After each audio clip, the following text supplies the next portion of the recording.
My name is Jody Guerra and I'm with Excelsior Classes. I am making this video about plunking, and that refers to plunking quotations. No, it does not refer to plucking a guitar string or a harp or a violin or anything like that. It's referring to quotations. So let me pull up my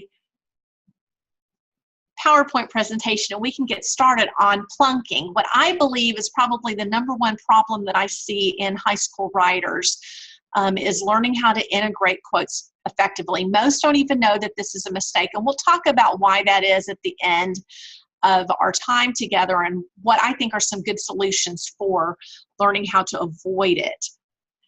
So, how many of you feel like this is your remembrance or your current situation in terms of learning how to write a paper, that you learn very little about the research and the development and the structure of a paragraph, but you spend most of your time on how to manipulate the fonts, make it longer, change the character size, etc. Does that sound familiar? I hope it's not. I know that in Excelsior Classes, we really want our students to learn to write and to write well. So let's spend a few minutes just talking about goals in high school composition. You know, high school students need to be maturing as writers, and so there are some goals that we have for them, and I think that they fall into these 3 areas. One is that they show maturity in thinking critically and deeply about what their topic is, that they show an ability to engage in the material and show some original insight and thought. So we're not looking for superficial treatment or just a regurgitation of facts. We're looking for original thinking. The second area that we want to see growth in for maturing high school writers would be that they are learning to be persuasive through their writing. It's one thing to be an informative writer. It's another thing to be a persuasive writer, to present a theory or an argument and to try to persuade your readership that what you are presenting is accurate and should be well regarded. And finally, the third thing that we want to see from maturing writers would be that they are able to argue a point and yet still consider the opposing view. You know, we're looking for reasonable discourse and the ability to be able to perhaps find merit in an opposing position or some portion of that position and integrate that into their paper. So those really are the 3 things that we are hoping to see growth in for the older writers. So what we're really moving from, and if you have students or you've have children that are maybe late elementary and junior high writers, a lot of times their writing, or when you're having a discussion with them, it's just because it's that way, because I say so, because that's how it is. Didn't you read the book? 2, looking at others' opinions, being able to look at research or in other areas, maybe whether it's a website, a scholarly article from a journal, other books, that they can look at other sources and gain information from those to support their own argument. And that's what we're really moving towards. So not just because I say it's that way, to here's what I think and here's what others think and why I believe that mine is the correct opinion.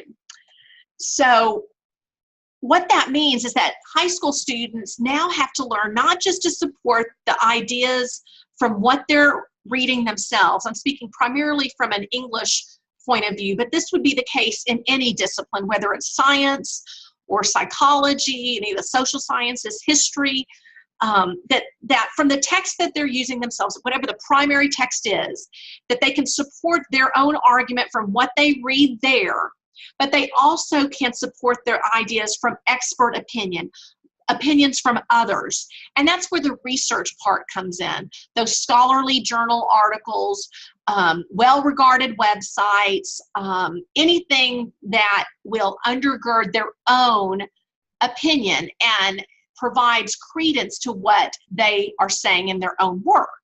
So that's a big switch, to learn to read others' works and be able to pull those quotations in.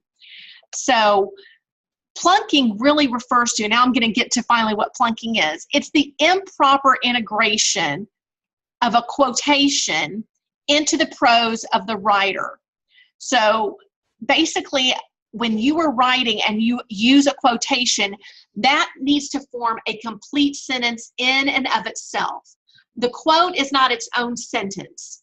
The quote must be joined to your own prose, to a sentence, and so that it is one fluid idea. Not only that, but the quotation that the writer is using needs to either be introduced or attributed to someone else, either through the student's own words or through a parenthetical citation. So let's look at a couple of examples of what plunking looks like. And this is from an actual paper regarding the birthmark. It's a short story by Nathaniel Hawthorne. And so this student is doing a couple of things very well here. Let's look at this example. And we see here that the student writes, Aylmer simply could not see the beauty in Georgiana with that stain upon her face, right? And then the student has a quotation that starts. There's a quotation mark, and then he puts in, the crimson hand expressed the inalienable grip in which mortality clutches the highest and purest of the earthly mold. And again, the word grip there is spelled the way that Hawthorne spelled it, so that's not an error. But in any case, do you see that the first two lines are the student writer's own words, and it ends in a period, and then the student starts with the quotation over here. They're not joined to form one sentence. It has to be one sentence, guys. Let's look at one other example. Again, this one is regarding the birthmark. The student has a beginning quote, a beginning sentence. More description of Aylmer can be found on the first page of the book. And then, boom, plunks the quote, drops it right in there. That quote is not joined to the student's own sentence, to the student's own prose. Now, what is the student doing well here? As a teacher, I'm thinking, hey, good. The student is using the text itself to prove his point. That's awesome. And the student is also using quotation marks. Yay, I want to see that. That means that the student is not plagiarizing the work. And the third thing the student is doing really well is found at the end of his sentence, where he has put in this parenthetical citation. And that means that the student is giving credit, and I can, as a person reading the student's work, go and find that quotation myself. Yay. So the student is doing three things really well here. The only problem is that the student is not integrating the quote into his own prose. So this is something that we want students to learn. It doesn't happen overnight. It takes a little bit of time. Now let's look at what some good examples of quote integration look like. And I believe you will see the difference. Now this is from the biographer Stacy Schiff, from her work on Cleopatra, and you will notice that Stacy here says they intended to seize all and would, and then begins her quote, either destroy everything or perish in the attempt. Whoa, do you see how that's one sentence?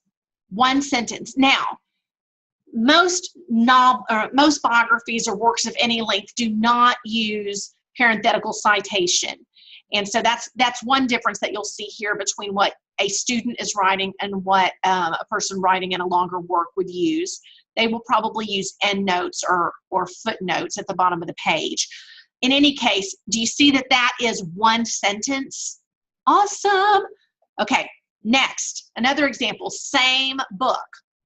Notice here, she starts her sentence off with using a quotation, dead men don't bite, was the irrefutable counsel of Theodotus, the rhetoric teacher. Again, quoting someone else. We can go and look in the back of either that chapter or the back of the book to find out where that exact quote comes from. It's one complete sentence integrated perfectly into her own prose. And finally, this is from Doris Kearns Goodwin's work on a book about Franklin and Eleanor Roosevelt. And I love this particular quote because she is utilizing three different quotations in one sentence, guys.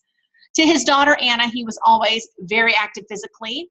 That's one quote. And a wonderful playmate who took long walks with you, stayed with you, could outjump you and do lots of things, comma, while Jimmy saw him quite simply as the handsomest, strongest, most glamorous, vigorous father in the world. So do you see, that's a wonderful way of incorporating 3 different quotes into one sentence. It's just awesome. That's awesome writing. So how do we not plunk the quote? How do we do this correctly? There are 4 ways to do this, and the first way is to use an attributive verb.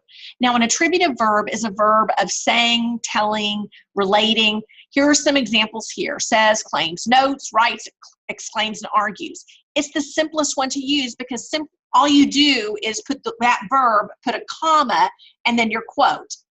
Here's an example. Jonathan Smith says, comma, begin my quote. Venture capitalists must perform due diligence. Boom. You'll see there that I'm including the parenthetical citation, which would be what your student would utilize. Do you see how it's one sentence? That's probably the most common way to see it, but you don't always have to just use an attributive verb. That would be boring. So let's look at another one. Another way is to use that independent clause, but you can't put a period there. You then have to put a colon. Let's look at this one. Judge Jeff Cox offers a direct warning, colon, and then the quote. You are a police officer. Your oath of office promises to serve and protect. Isn't that great? Yeah. Now, it would be wrong if the person put in, let's see, let me see if I can do this here. If the person put in, right here, if that was a period, that would be wrong. It has to be a colon. And do you see that the quote kind of renames direct warning? That's a great way for you to double check your work. If the quote is renaming whatever it is that's right at the end of your independent clause, you're golden. So that's way number 2. Okay. And let's see, way number 3. Use the word that. Simple. Use the word that. Jeffrey Wainwright, a researcher of Stonehenge, states that, boom, quote, it's a natural monument. Now, this one works best, I believe, when you are using only a short phrase. Okay, again, it has to be integrated into your own sentence, and the sentence itself needs to stand on its own and make complete sense. But that's another way. The word that, now there's no comma following that. It's just the word that and then your quotation. All right? And finally, there is a 4th way. And this is another way that really offers up a lot of variety and spice into your writing. And that is to use just partial phrases or just singular words into your particular sentence. Hemingway, comma, an egomaniacal writer frequently belittled those inferior to him in print through vitriolic epistles and through the caricature in his own stories. Y'all see that? So in this one, I have utilized 4 quotes in one sentence, but it reads as one sentence. It's a beautiful sentence, but you still have the wonderful appeal to expert outside thinking. It's the writer's words, the student writer's words, appealing to these other quotes. Do you see? It makes a strong appeal, and that's what we want to see. And it is one sentence, so there is no plunking of the quote. Yay! Yay! So those are 4 ways that you can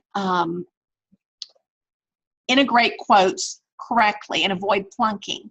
Now, I wanted to talk about why is this such a problem? What's the big deal? Well, in academic writing, plunking is very much frowned upon, and any writing that your student may be doing at a community college or university setting, they want to see that elegance in it. So I think the reasons that we're seeing so much plunking is, one is that we don't have students reading that much nonfiction. Students say, oh, I don't like nonfiction. I think it's because they're not reading good nonfiction.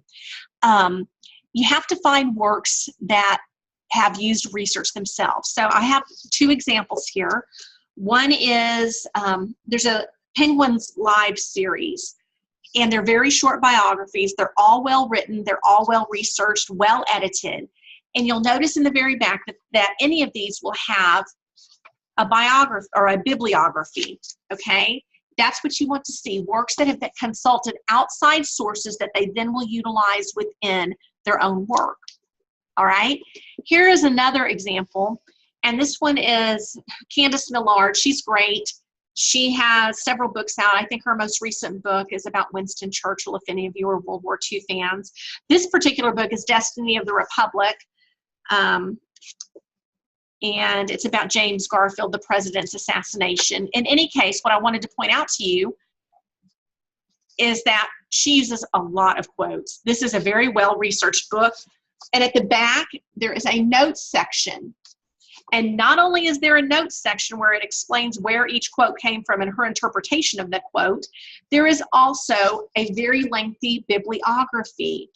So those are the kinds of things. If you can feed yourself, students or parents feed your student, a steady diet of well-done, well-researched nonfiction, they will begin to see quote integration, and it will almost by osmosis, they will know how to do it as well.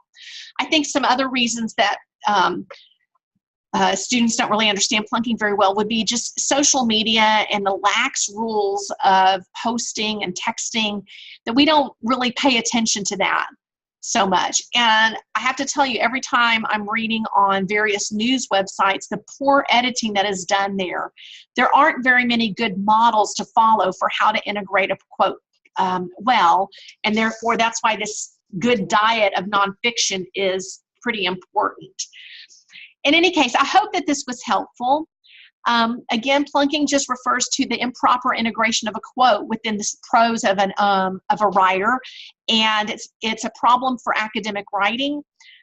And you can fix it one of four ways: with an attributive verb followed by a comma, an independent clause followed by a colon, the word that followed by the quote, or just using partial words or phrases. And I hope that that's been helpful for you. If you have any questions or comments or concerns, you can email me at jodiguerra@excelsiorclasses.com. Look for our newsletter by signing up for it at that address, and we're also on Facebook. I hope that we get the opportunity to chat. Thank you so much. Bye-bye.